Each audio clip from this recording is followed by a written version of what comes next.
សត្វពស់គឺជាសត្វម្យ៉ាងដែលធ្វើឲ្យមនុស្សភាគច្រើនខ្លាចនៅពេលដែលឃើញវត្តមានរបស់វាតាមរយៈទំហំរបស់វាទូចធំតាមពូជរបស់វាអញ្ចឹងទៅហើយនៅក្នុងវីដេអូនេះយើងនឹងស្វែងយល់អំពីពស់ទាំង10ដែលមានទំហំធំនិងមានប្រវែងវែងជាងគេនៅក្នុងពិភពលោក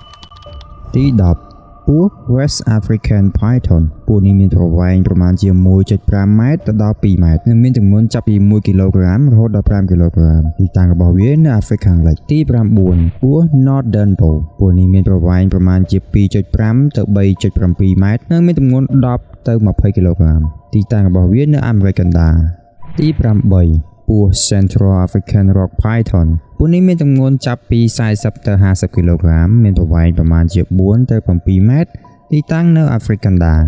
ទី7ពស់ Boa Constrictor ពស់នេះគឺមានទម្ងន់ 20 ទៅ 45 គីឡូក្រាមនិងមានប្រវែងចាប់ពី 3 ទៅ 4 ម៉ែត្រទីតាំងនៅអាមេរិកខាងត្បូងទី6ពស់ Scrope Python ពស់នេះគឺមានប្រវែង 8 ម៉ែត្រទម្ងន់ 30 គីឡូក្រាមនិងមានទីតាំងនៅប្រទេសអូស្ត្រាលីទី5ពស់ Indian Python ពស់នេះគឺមានប្រវែង 6 ម៉ែត្រទម្ងន់ 91 គីឡូក្រាមទីតាំងនៅប្រទេសឥណ្ឌានិងស្រីលង្កាទី4ពស់ Burmese Python វាមានប្រវែង 7 ម៉ែត្រទម្ងន់រហូតដល់ 90 គីឡូក្រាមឯណោះវាមានទីតាំងនៅភូមិភាគអាស៊ីអាគ្នេយ៍យ៉ាងហ្នឹងទី3ពស់ African Rock Python ពស់នេះគឺមានប្រវែង 7.5 ម៉ែត្រទម្ងន់រហូតដល់ 114 គីឡូក្រាមទីតាំងនៅទ្វីបអាហ្វ្រិកទី2ពស់ Reticulated Python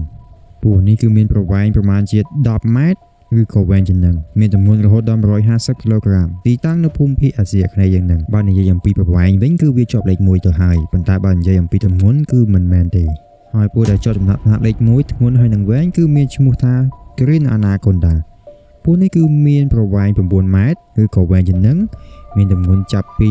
250 គីឡូក្រាមឡើងទៅទីតាំងនៅព្រៃអាម៉ាស៊ូនទ្វីបអាមេរិកខាងត្បូងវីដេអូប្រមាណជា2នាទីដែលនិយាយអំពីពស់ទាំង10ដែលមានទំហំធំជាងគេនៅក្នុងពិភពលោកនេះ